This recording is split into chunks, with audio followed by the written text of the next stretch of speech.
Bien, Sturzenegger ha enviado, que de la ley bases, ha enviado la reglamentación de la reforma laboral. Nosotros queremos consultar sobre lo que se trascendió concretamente desde el punto de vista de la norma, cómo eventualmente podría llegar a salir, a pesar de que, bueno, esto tiene que ser discutido en el Congreso de la Nación. Y hemos invitado a un abogado laboralista, el ministro de Trabajo, un hombre avesado y con los conocimientos suficientes como para oler, como digo yo, oler qué es lo que se viene. Y es el doctor Jorge Sapia. Tano, ¿cómo te va? ¿Cómo estás, Ricardo? Mucho gusto de verte. ¿Qué estás oliendo de esta reforma laboral? Mira, yo hago este análisis. Desde que en 1919 se creó la Organización Internacional del Trabajo, se expandió en el mundo una idea, que la legislación laboral debe responder al principio protectorio para proteger al trabajador en su relación con el empleador, habida cuenta de que el empleador tiene mayor capacidad de negociación que el trabajador porque es el propietario de los bienes de producción, y entonces la legislación tiende a establecer el equilibrio que en la realidad no se da, porque no son iguales, no son dos contratantes que están en igualdad de condiciones, sino en desigualdad. Y entonces la legislación del trabajo trata de otorgar esa falta de nivelación que tiene el sector de trabajadores para emparejar las cosas y establecer un equilibrio.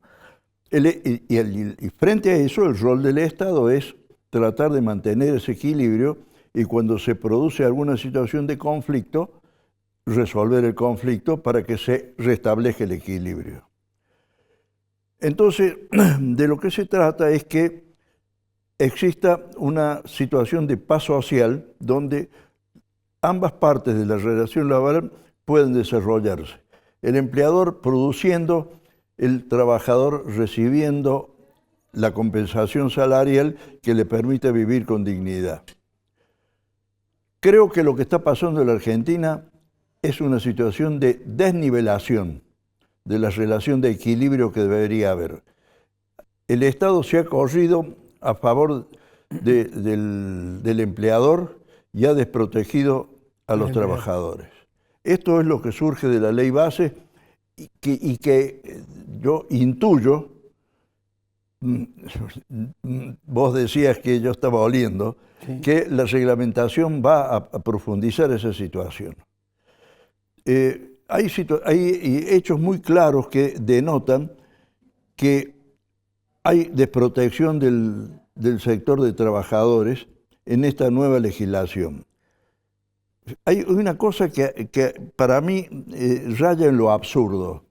Se han derogado las indemnizaciones mal llamadas multas, sí, que castigaban al empleador que tenía trabajadores en negro. Sí.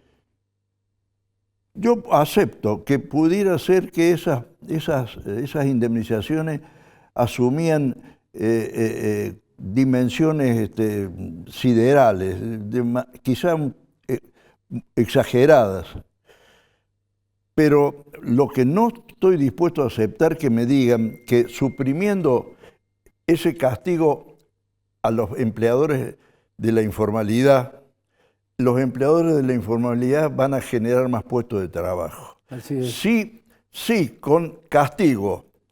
Había un 50% de informalidad en el mundo laboral argentino. Sin el castigo, nadie me puede convencer a mí que va a haber más formalidad y más puestos de trabajo, porque eso está en contra de la lógica. Y yo creo que ahí es donde se advierte que el rol de mediación del Estado se ha corrido en disfavor de los trabajadores.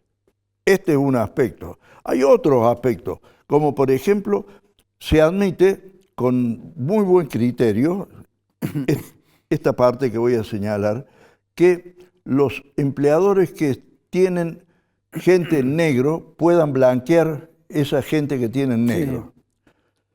Sí. Y les perdonan una parte de la deuda, les perdonan las causas que tienen abiertas, y está muy bien porque de algún modo hay que promover que se formalicen y que toda esa gente que no tributa a la seguridad social ni al sistema impositivo, se blanqueen y empiecen a aportar. Eso no me molesta.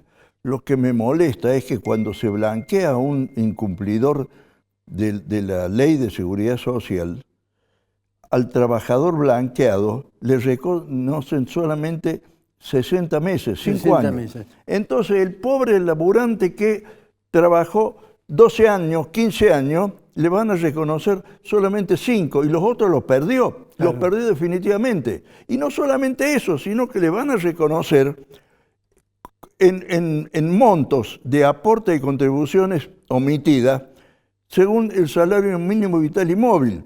Y entonces le van a reconocer aporte y contribuciones sobre 260.000 pesos mensuales y a lo mejor en negro y todo ese trabajador ganaba 600 o 700.000 pesos por mes.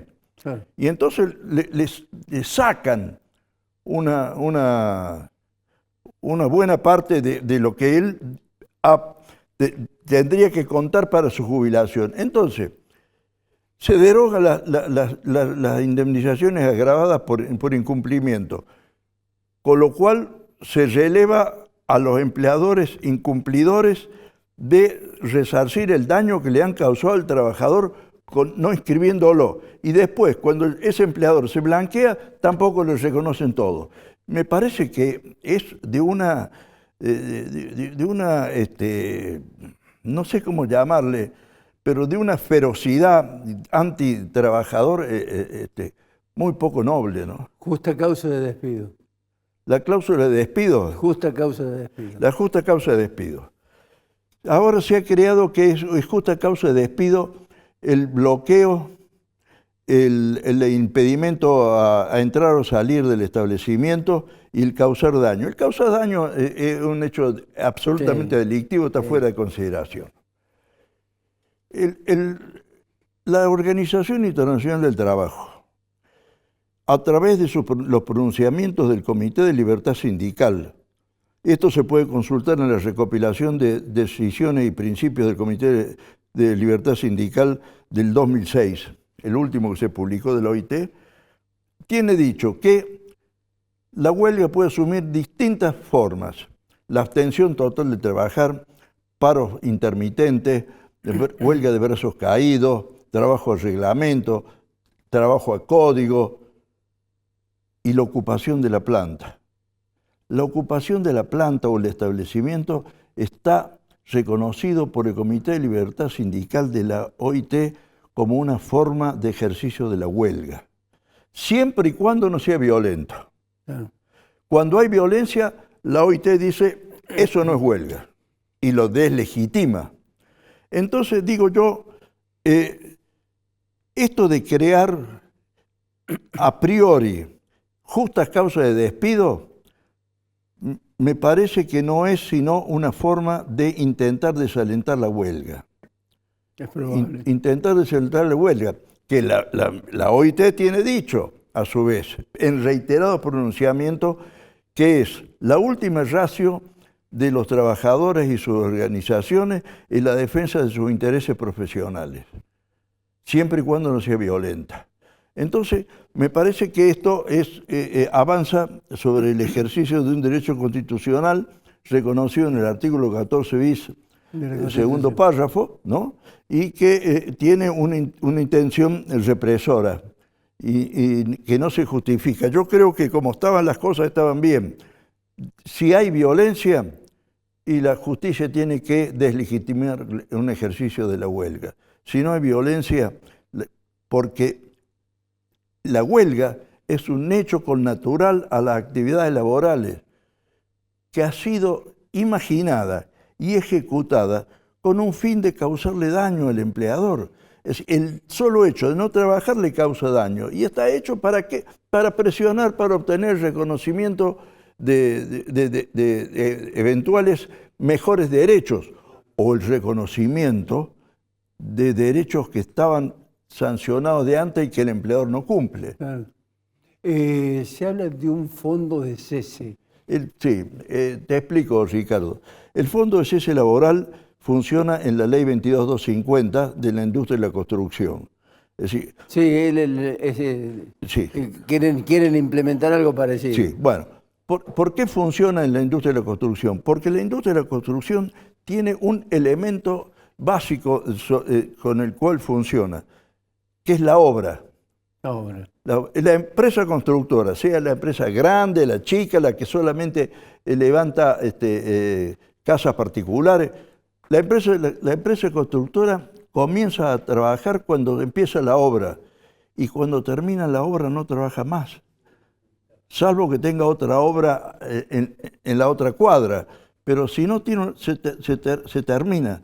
Entonces, en la industria de la construcción, el Fondo de Cese Laboral funciona porque no se trata de una actividad en serie, permanente y continua, sino que está limitada por el comienzo y el fin de la obra. Y cuando el trabajador se queda sin nada que hacer porque se terminó la obra, aparece el fondo de desempleo. No se puede aplicar una indemnización por despido porque no hay despido, lo que no hay es trabajo. Trasladar eso al resto de la actividad me parece un despropósito. Y te voy a explicar dos razones, del punto de vista del trabajador y del punto de vista del empleador. Del punto de vista del trabajador, este sistema le genera una situación que el trabajador de la construcción no tiene, porque el trabajador de la construcción entra sabiendo que cuando termine la obra se va. Le genera al trabajador que no es de la construcción la incertidumbre de saber cuándo se va a tener que ir, porque no tiene preaviso ni la indemnización en el momento que lo despiden. Entonces genera intranquilidad, genera una situación psicológica desgastante para el trabajador, y eso no es bueno porque ese trabajador no rinde bien. Y del punto de vista del empleador, que va a pagar un 8% sobre el sueldo mensual de cada trabajador, 12 sueldos más el aguinaldo son 13, por 8, 104. Entonces va a pagar en un año,